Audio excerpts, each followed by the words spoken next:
Well, it was the summer of 1951 in a little town called Cicero, Illinois, which is just west of Chicago, that an African American couple by the name of Clark, with their two small children, decided to seize the opportunity to get out of their cramped living conditions in Chicago and move to the suburbs. The neighborhood that they were moving to was made up of immigrant families from Eastern Europe who were fleeing the oppression of the communist Soviet Union. The Clarks were not prepared for the reception that they received. They too were fleeing the oppression of the Jim Crow laws of the South. And on July the 11th, 1951, 4,000 white people surrounded their apartment complex. Some of them entered the dwelling of the Clarks. They threw out all their possessions, including a piano that they had scrimped and saved to buy for their oldest daughter. They threw all these possessions into the courtyard, and they burned them all. They set them on fire on the front lawn. And then they proceeded to set the entire apartment building on fire, which displaced all of the residents of that apartment building. Well, the governor had to call in the National Guard. The governor at that time was Adlai Stevenson. And he called in the National Guard, who brought an end to the riots on July the 14th. But my question is, how could those who knew oppression in Eastern Europe, who had taken the steps to flee that oppression, to come all the way to America and to settle in a suburb of Chicago, Illinois, how could they turn around and oppress their fellow human beings who were also fleeing some kind of oppression in their lives? This injustice is just one kind of the hurts that we see in this cruel world that we live in. When we talk about a world of hurt, we literally mean a world of hurt. The kinds of hurts in this world take on different forms. They have different causes. And we always are looking for the cause. We want to know who's at fault. The possibilities include that it may be simply an accident, or it could be a disease, or as we sometimes say, it was Mother Nature. It was something to do with the climate. Or sometimes we blame God and say, why is God doing this to me? Or we blame the devil and say it's the devil's fault.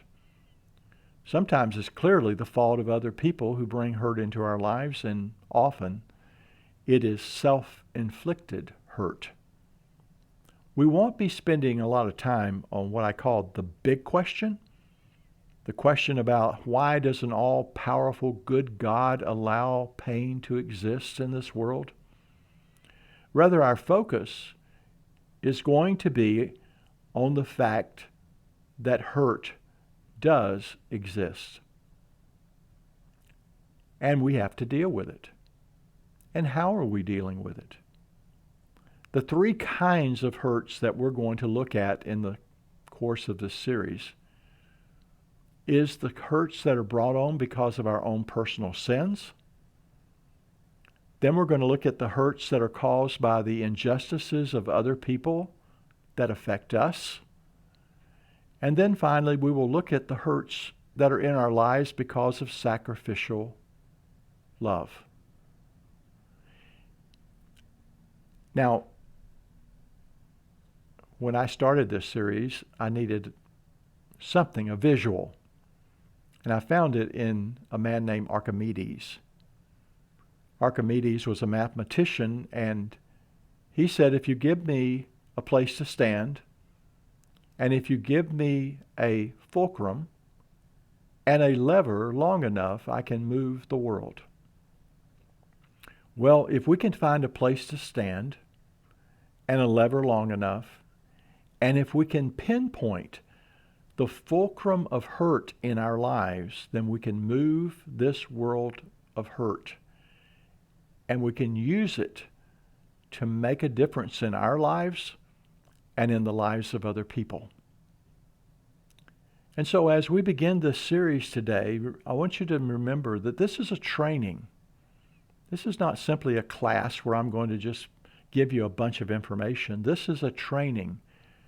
This is something where hopefully we can get better at dealing with the hurts in our lives, that we can manage the hurts in our lives, because again, it's not a question of whether or not we're going to hurt. We already know we hurt. But how do we manage that hurt?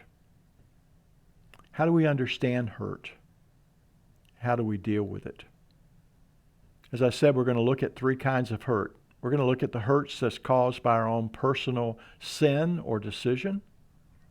We're going to look at hurts that are caused by the sins or decisions of others.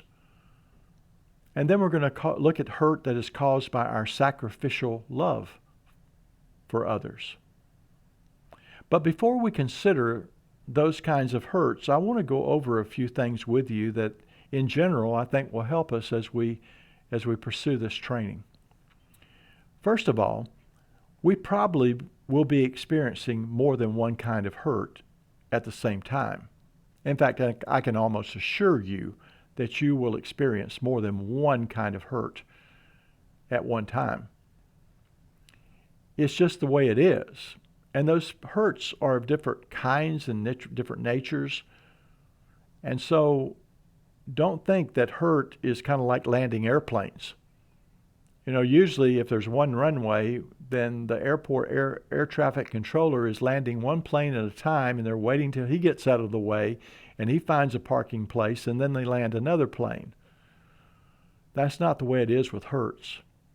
It looks like we have multiple runways and there's hurt planes landing all over the place, and sometimes they even crash into each other and exacerbate the hurt that's in our lives.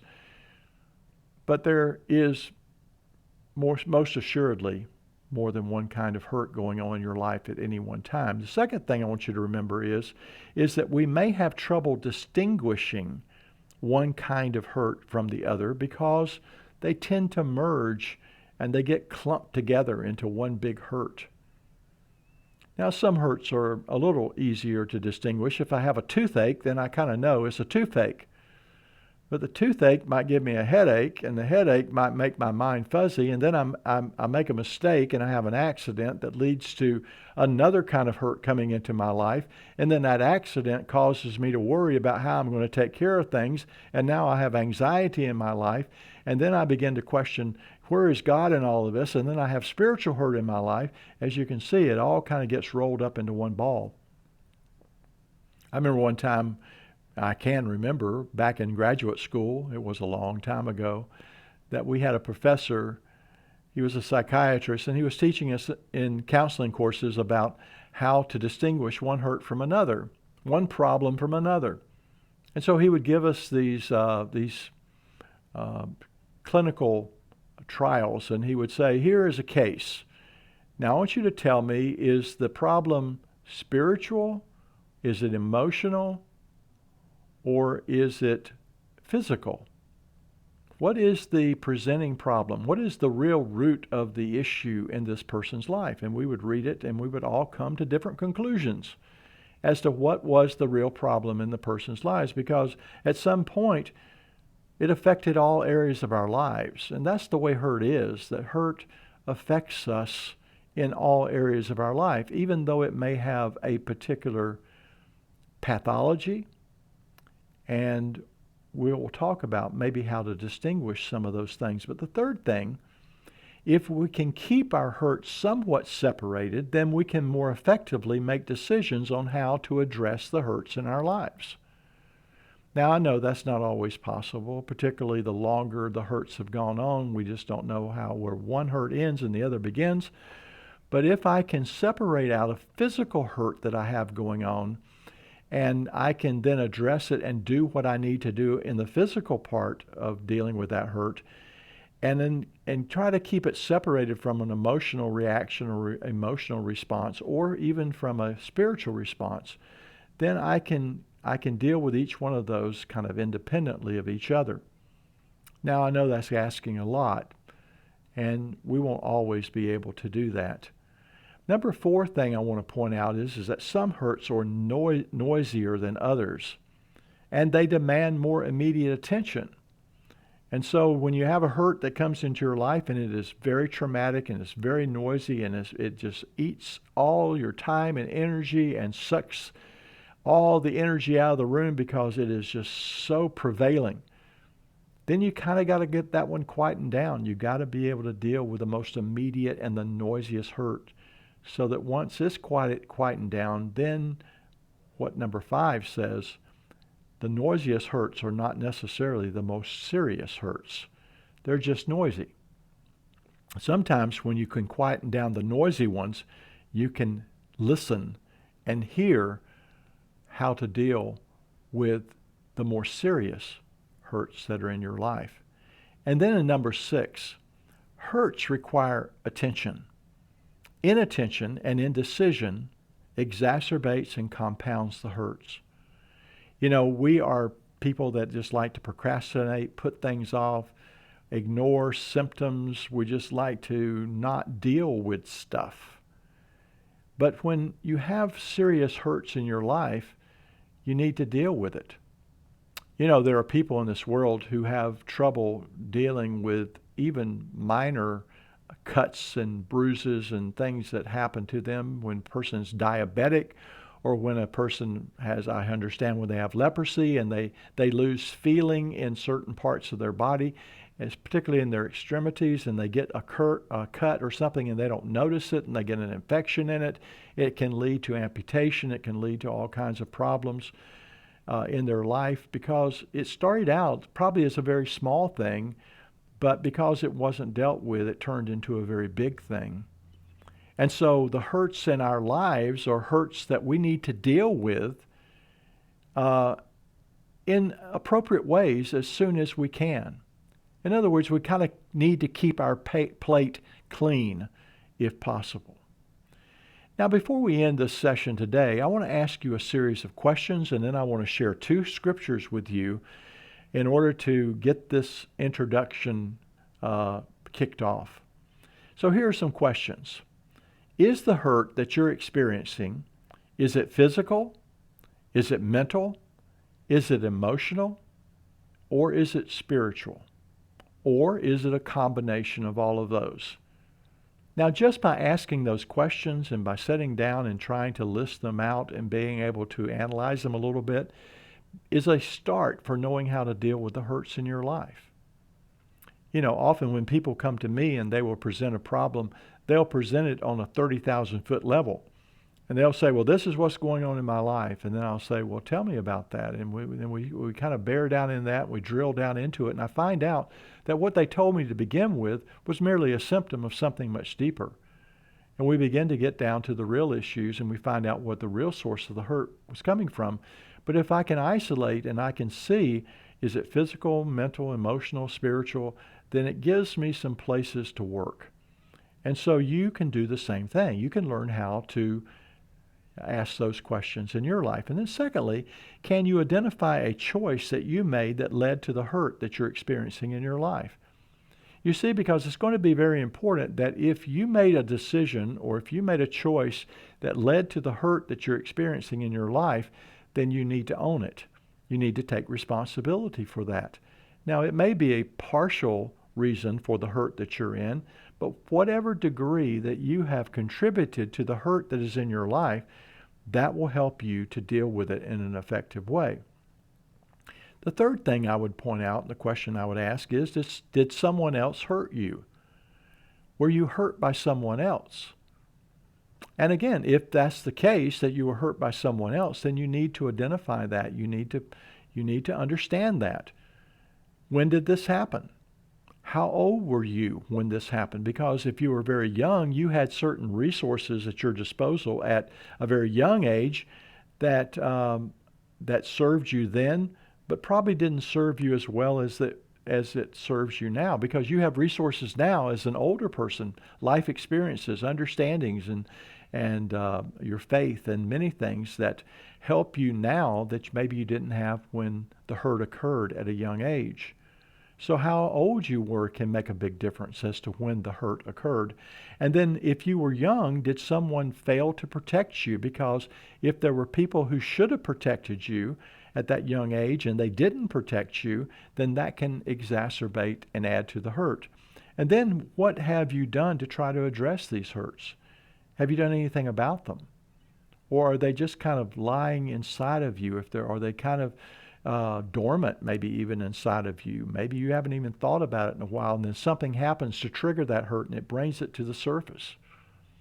I remember a story years ago, an experience I had where I visited a young lady in the hospital. She was 28 years old, and she was in there for a back issue, so she had physical pain. And as she began to talk to me, she says, "I'm going to kill myself tonight."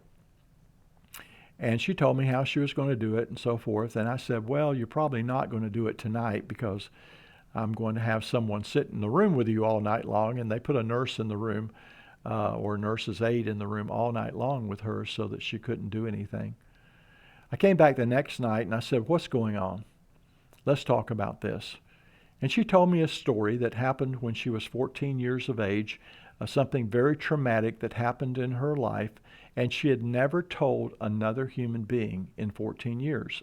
Now, I don't know why she chose to tell me on that occasion, but the opportunity seemed right to her, and she told me about it, and we were able to begin a process of healing that led to her being very successful in overcoming the hurt that occurred 14 years earlier. But that's what happens sometimes. People don't address the hurts, and the hurts often don't just go away. They come back to hurt you even more later on. Another question I would ask is, how do you currently view the purpose of these hurts? In other words, what is God wanting to accomplish in and through the hurts that you're experiencing? Because hurts, again, we look for purposes. We look for, is there any redeeming value? Is there anything good about this hurt?